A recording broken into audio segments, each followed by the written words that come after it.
네, 뉴스 속 경제 이슈를 심층 분석하고 최신 고용 동향을 살피는 고용 브리핑 365 시간입니다. 오늘도 역시 박상률 기자와 함께하겠습니다. 안녕하세요. 예, 안녕하십니까. 네, 오늘은 어떤 주제인가요? 굉장히 광범위합니다. 오늘은 이 기존 3대 생활 가전 정수기, 공기청정기, 비대는 물론이고요. 건조기에 식기세척기도 해당이 됩니다. 벽에 걸 수 있는 그림도 있고 또 안마기까지 이 모든 걸 아우르는 사업 이야기를 이슈픽에서 준비를 해봤습니다. 뭘까요? 네. 궁금하시죠? 제가 고용 브리핑 365 진행한 지 이제 벌써 3개월 차가 됐기 때문에 이 정도는 공부하셨네요. 첫 문장만 들어도 알 것 같은데 첫 문장만 들어도 아세요? 네, 아. 방금 말씀하셨던 게 어떤 거죠? 정수기, 정수기죠. 공기청정기 이런 거. 예. 렌털 사업. 아하. 네, 저도 역시. 집에서 정수기 렌탈하고 있거든요. 3개월이면 네. 뭐 모든 걸 다 지금 꿰뚫어 보고 계시는군요. 맞습니다. 그렇습니다. 구매를 하는 것보다 빌려 쓰는 게 합리적인 물품들이 상당히 많이 있습니다. 렌터를 선택하는 사람들이 기존에도 좀 많았는데 코로나19 이후에 더 증가를 했습니다. 경기 침체도 불구하고 오히려 이 렌털 시장 성장세입니다. 오늘 이슈픽에서 이 렌털 업계의 현황 그리고 전망, 소비자 입장에서 이 제품 렌털의 주의사항까지 함께 골고루 짚어보도록 하겠습니다. 네, 지난 시간에는 여행업계는 생존 위기에 내몰렸다 이런 주제로 함께 다뤄봤었는데 반대로 렌탈업계는 성장세군요. 극과 극을 좀 달리고 있다고 보시면 될 것 같습니다. 네. 렌털 업계 1위 코웨이는 지금 올해 2분기 매출액과 영업이익이 지난해 같은 기간보다 22.4% 증가한 1,692억 원을 기록을 했습니다. SK 매직 역시 2분기 영업이익 228억 원으로 전년 동기와 대비를 했을 때 매출이 무려 50%나 상승을 했습니다. 전체적인 시장 규모도 점점 커지고 있습니다. 네. 개인 소비자를 대상으로 한 렌털 시장 규모는 2012년 4조 6천억 원에서 2019년 12조 원까지 성장을 했고요. 자, 올해 18조 5천억 원 규모까지 커질 것이라고 전문가들은 내다보고 있습니다.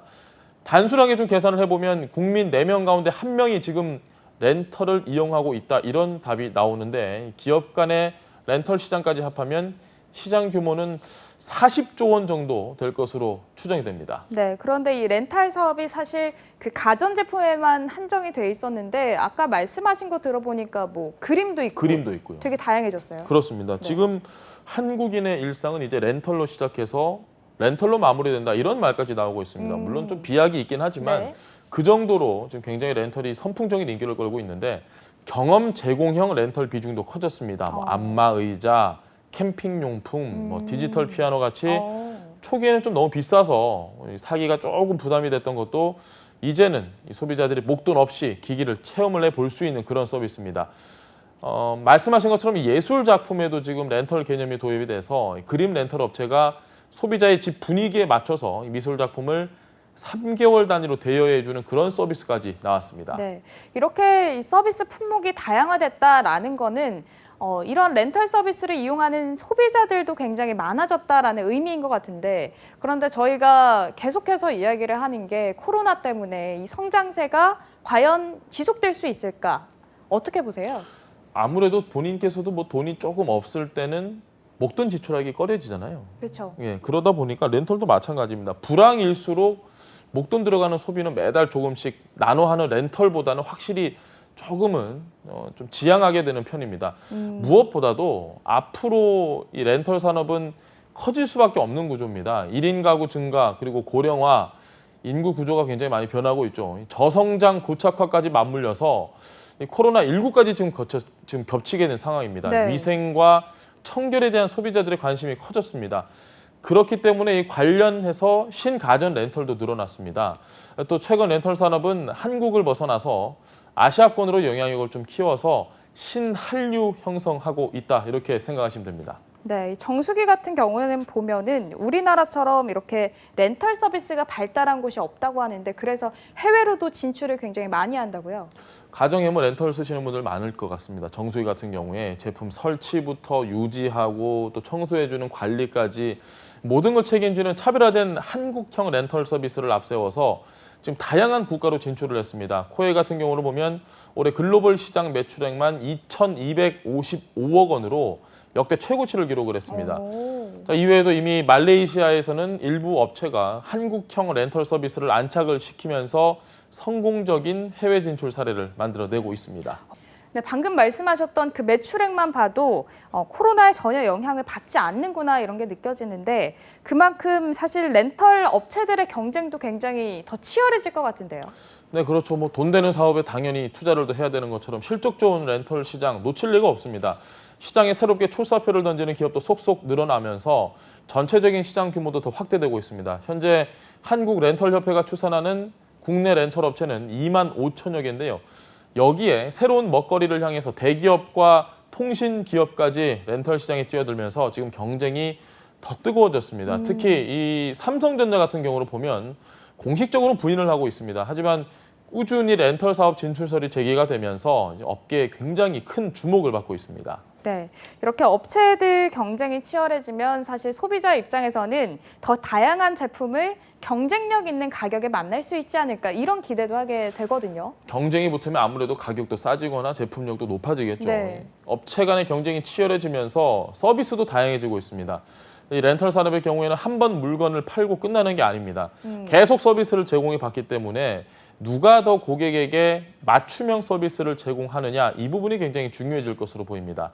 하지만 동시에 전문가들은 렌털 사업체가 너무 많아지고 있다. 난립해서 품질보다는 좀 출혈 경쟁이 벌어질 수 있다는 지적도 하고 있습니다. 네, 그러니까요. 이 렌털 제품을 사용하는 소비자가 늘어나다 보니까 아무래도 이 관련 피해도 같이 증가하고 있더라고요.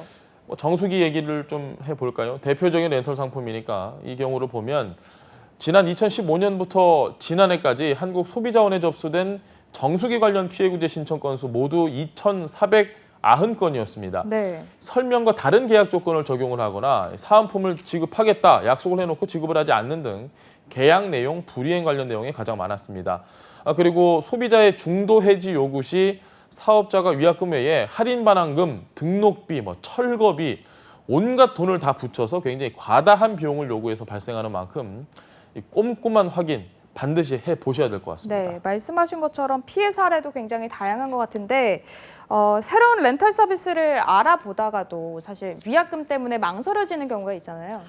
아마 시청자분들께서 꼭 렌털 아니더라도 중도 해지할 때 여러 가지 불이익을 받는다는 생각 많이 하셨을 그쵸. 텐데요.